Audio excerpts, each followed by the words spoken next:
What's going on, people? Good afternoon. I want to take a video here to talk about one of the Seahawks' best players. And when I say best players, I mean in the present tense, not the past tense. And that's exciting because one thing that I was really thinking about this offseason was this was a thing that could go one way or the other way, and it's gone the good way. It's gone the positive way for the Seahawks. And I want to talk about it a little bit here. I'm talking about Tyler Lockett. So, Tyler Lockett, to run it down here, when the Seahawks decided to trade Russell Wilson in the offseason, back in, I think it was March, I was intrigued. I wasn't against it. I didn't hate it. I wasn't thinking to myself, oh no, this is terrible. This is the worst thing we've ever done. I wasn't like that. But I did have a couple of reservations. I did have a couple concerns about how it was going to make us regret some of the previous decisions we had made. And specifically, I was talking about Tyler Lockett. I looked at Tyler Lockett at the time he was 29 and a half years old. He was entering what is now his 8th year in the NFL. And I was thinking to myself, okay, you've got Tyler Lockett, who's been a really good receiver for the last few years. You've got him on a big contract extension now because you extended him last year. And my concern when we traded Wilson, maybe bigger than anything else, was okay, we've just given a bunch of money and trapped ourselves, or not trapped ourselves, but handcuffed ourselves to Tyler Lockett for at least a couple of years, maybe as many as the entire length of the contract. It was a, I think, 4-year extension. And I looked at Lockett and I went, you know, DK Metcalf I'm not really worried about. DK Metcalf is a tremendous physical talent. That's what makes him stand out. And I'm not worried about Metcalf. If you get him a decent quarterback, he will be fine. He will produce. Lockett, I don't know about. Lockett, to me, it looked like his success was predicated on the very sharp connection he and Wilson had on the field. They had a great understanding of where they would be, where they needed to be to help the other guy out. It was kind of like Wilson and Baldwin, where, yeah, he's a good player, but the connection that those two guys share makes them a lot more valuable. So when we traded Wilson, I was concerned that Lockett would lose his value with any quarterback, even a good quarterback that wasn't Russell Wilson. But as this season has started, so far, I gotta say, he doesn't miss him at all.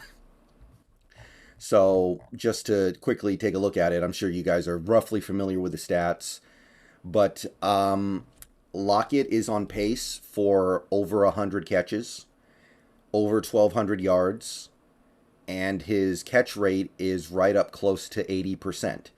That would be a career high in catches, a career high in yards, and almost a career high in catch percentage. He had a 81.5 in 2018, but 79.4 is, I mean, you're right there. You're right there. And this could be, I know it's a little weird that he hasn't gotten in the end zone yet. I know over the last few years he's been a frequent participant in touchdowns, and so far this year, none. That is significant. But in terms of receptions and yards, this is currently he's on pace to have his best year ever with Geno Smith at quarterback. And that's not even accounting for the extra game. Even if you take out the fact that he's going to play an extra game this year, he's still on pace to set career highs in catches and yards. So through 4 games, you got to say, Lockett doesn't miss Wilson at all. And I don't know if he looks better, but the production, again, through 4 games, has been better. The Denver game, he didn't do much. 3 catches, 28 yards, whatever. But since then, he's been kind of going off here. He's been producing as much as he ever did with Wilson. And that surprises me. I really did think that any other quarterback with Lockett, it was just not going to be as good, especially at first. But Geno has come screaming out of the gate here, and he's been utilizing Lockett just as much as Wilson did and just as well. And it's not just the box score numbers with Tyler Lockett. It's also the metrics, the advanced metrics, the kinds of things that until recently have not been available to people. I'm talking about ESPN's got a new stat they're pushing called open score. Basically, your open score is how open are you getting on average?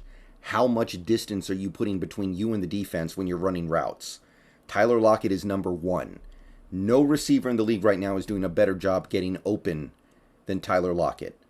Again, 4 games in, but he's actually ahead by a pretty decent amount if you take a look at some of the other scores here. So Tyler Lockett, one thing that I thought about Tyler Lockett even a couple years ago was it seems like he doesn't really get that open. He gets open by like an eighth of a step and then makes some crazy catch in traffic because Wilson threaded the needle and he was able to maintain his focus. This year, he's getting open. So I don't know if Lockett is actually better without Wilson. I wouldn't go that far, and we still have plenty of games left to play. But it doesn't seem like his career has taken the downturn that I thought. At this point, I don't think you can really argue that Wilson made Lockett. I don't think you can argue that Lockett was being overrated because of Wilson. It seems to me that he's just a great receiver. And this is significant not only for the present, but also for the future of the Seahawks. Because Tyler Lockett just turned 30 years old a handful of days ago. So he's not an old player yet. But I kind of was working under the assumption that he didn't have a ton left to give in the NFL. Not just because of the Wilson thing, but also because he's a smaller guy. He's already shying away from contact, which is good. He can he can miss out on getting 2 extra yards if it means he gets to not get knocked unconscious.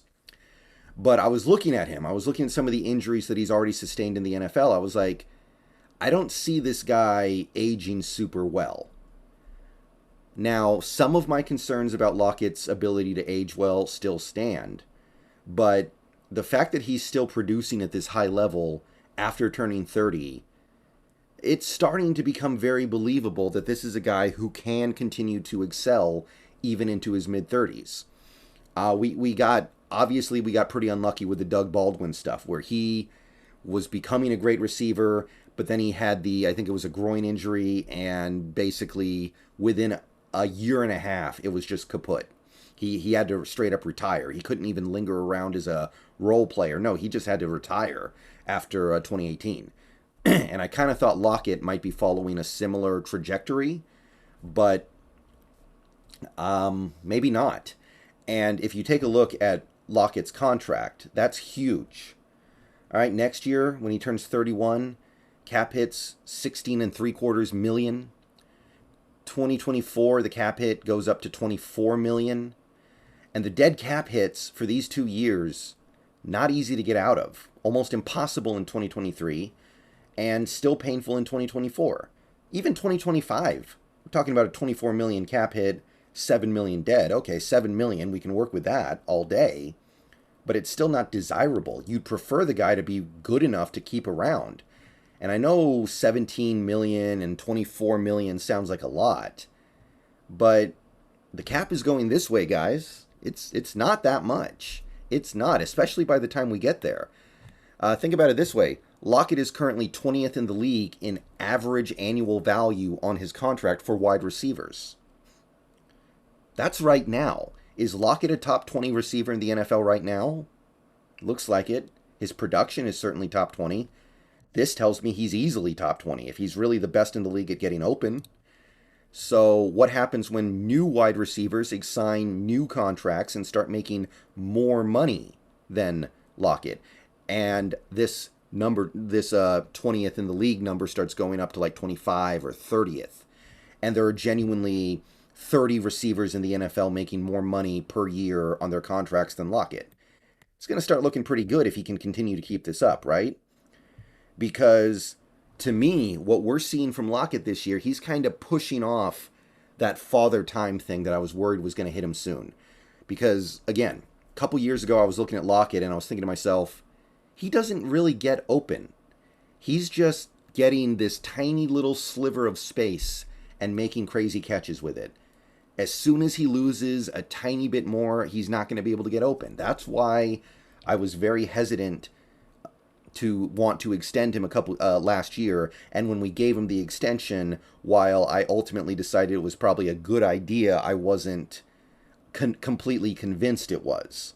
I thought to myself, what happens when the little bit of space he's creating to make these catches goes away? Because I think we all understand that when you, as a player, a receiver, are getting 2 steps of separation on a defensive back, and you lose a little bit, you lose half a step, you're still getting open by a step and a half.